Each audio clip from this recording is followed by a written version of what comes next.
Welcome back everybody to another model review by Hans. Now, if you've watched my videos before, or if this is your first time watching, I'll help you out with it. You probably noticed I got some 3D printers over in the corner. Now I apologize if they're making noise in this video.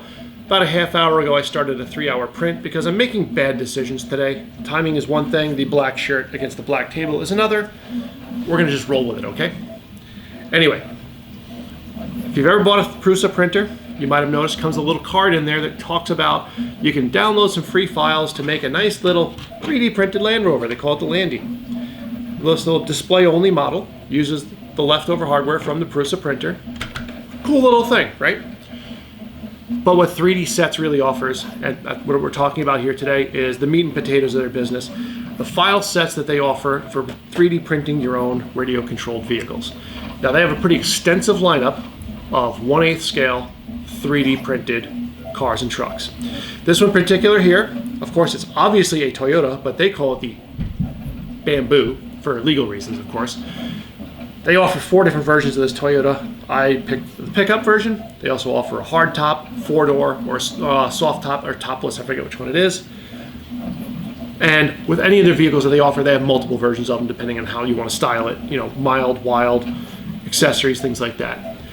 Very cool 3D printed kits here. You got full interiors. I mean, these things are made to look realistic. I think they even have file sets available if you want to 3D print drivers. I opted not to. Sometimes I stuff one of my dog toys in here because it looks pretty funny driving around with a little horse in there because it's, you know, for the dog toys. Anyway, totally different topic.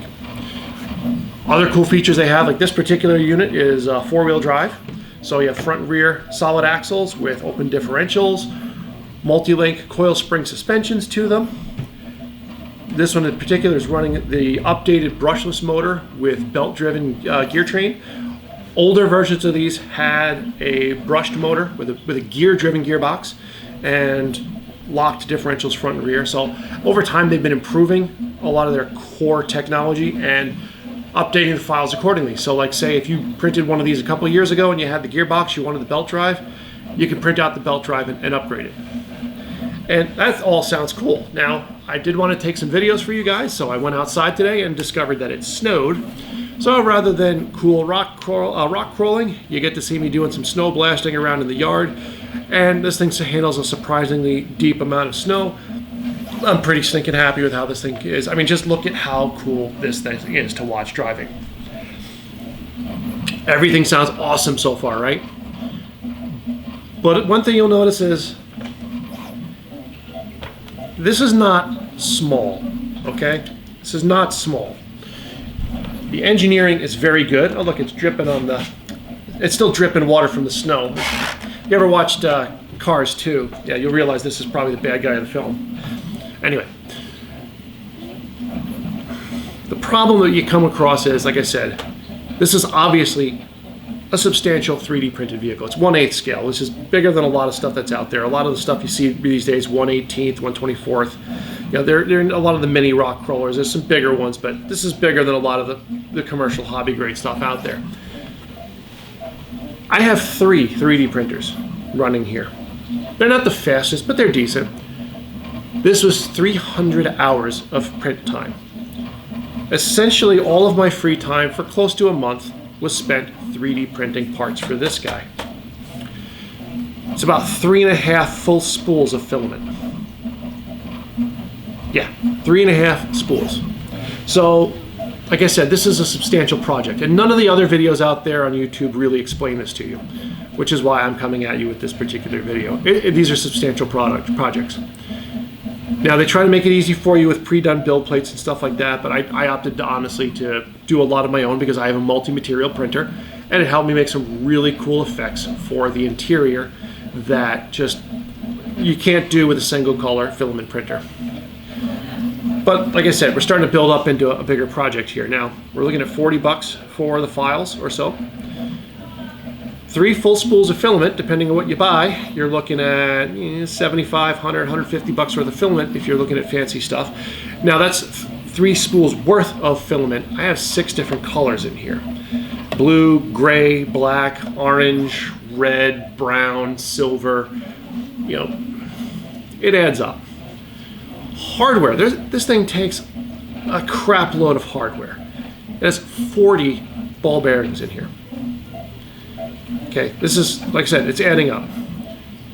Tires, that's 20 bucks. Actually, you have to get 2 sets if you want to put the spare. Shocks, that's 20 bucks. If you don't have a radio, that's more money. Electronics, of course, you need a speed control, you need a motor, you need a battery, you need a receiver. So all in all, you're looking at a $250, $300 project here, 3D printed, which is well within the range of decent hobby grade 3D printed stuff. I still enjoy the fact that I did this. I don't know if I would go through this entire project again, but I enjoyed the fact that I did this. Now, the hardware wise, to make your life a little easier, check out also on YouTube, you have RC Printer has a channel out there. Now, he goes over a lot of these vehicles. There's a lot of other 3D printed vehicles out there, and he's out of Western Canada. He offers hardware sets for sale, all pre-counted everything for these vehicles. Because like I said, it's a lot of, oh, hello doggy, come here. All right, anyway, it's a lot of hardware going into these kits. You're gonna want that assistance to it. It takes quite some time to assemble these. But like I said, these things are stinking cool. I enjoyed building this, I enjoyed printing this, but I will say, and this, we go into my rankings here because this is a little bit different project, but if you are inexperienced with 3D printing, I would not do this. I definitely would not do this because a lot of the stuff that goes into this kit is very difficult. They're not the easiest prints in the world to do. There's a lot of bridging, a lot of overhangs. You got to be really careful on where you add support and don't add support. And it's going to be, hold on one second, we have a mascot coming to visit. All right, Luna, say hello to YouTube. Luna, say hi to YouTube. YouTube, say hi to Luna. All right, girl, why don't you go upstairs, okay? Why don't you go upstairs? So, like I said, these are big projects, and if you're not used to 3D printing, you're going to get this, and if you don't have a good printer that you can dedicate 300 hours of time to, it's going to be too much. And you also do need to understand the electronics that go into radio controlled stuff, because you're definitely piecing together. You're not just dropping a pre-established set of parts together. You actually have to kind of piece this together. And between the 3D files and the RC printer stuff, I still had some gaps that I had to cover. Like I had to manufacture my own extension cable for the battery. I had to, what else did I have to do that was a little weird? I think I had to add servo extensions, things like that. I had to source some specialty hardware that neither the kit came with or any of the parts came with. So it definitely gets involved, and you need to kind of overcome some hurdles in the process. So when it comes to that, I will say, if you enjoy 3D printing, and like I do, if you like radio controlled stuff, like I do, if you have the hardware to put this much plastic onto a build plate, like I do, these things are flipping cool. Now, like I said, this is in the price range of hobby grade rock crawlers. This thing's got most of them beat for detail. Now I know, of course, it's 3D printed, so you're going to have the texturing and stuff like that. But you're going to put a lot more money into a hobby grade thing to get this kind of level of detail in there. And if I wanted to, I could add lights, all sorts of other stuff. There's other accessories out there, things like that.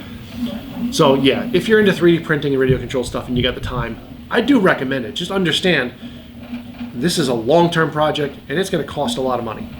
More than you expect when you pay 40 bucks for the file. You're just getting started. And I will say though, I do have one more on the docket to do. Like I said, because this was cool and I did enjoy doing it. So this will be a camper in about a month or so when I get around to it. But like I said, 3D sets, really cool RC stuff. This is, and I'll give you a quick rundown of their lineup because they have a lot of cool stuff. This is their Bamboo, which is the old Toyota Land Cruiser, offered in multiple versions. They have Land Rovers in this size, the bigger size, radio controlled, Jeeps, old Nissan 240, Fairlady Zs, which is a beautiful looking model. Dune buggies, cargo vans. They got one that almost looks like the A-Team van, which is, I enjoy that. But if you don't want something like this in a smaller package, they also offer something they call, I believe, is like the Rescue. It's a little like 1/18 scale sort of thing. It's nowhere near as much speed or power to it.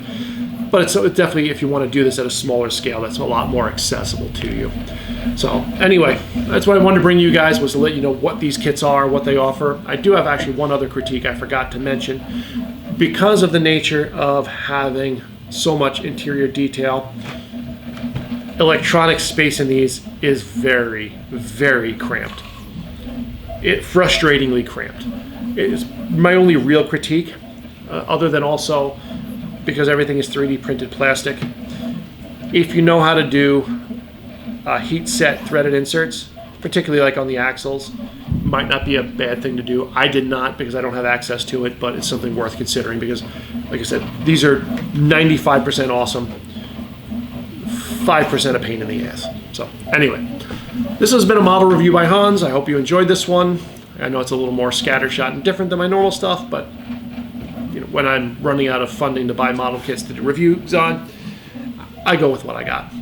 Anyway, if you enjoyed this, take a like, take a subscribe. We'll catch you next time on the next review that I have. Take care. Thanks for watching.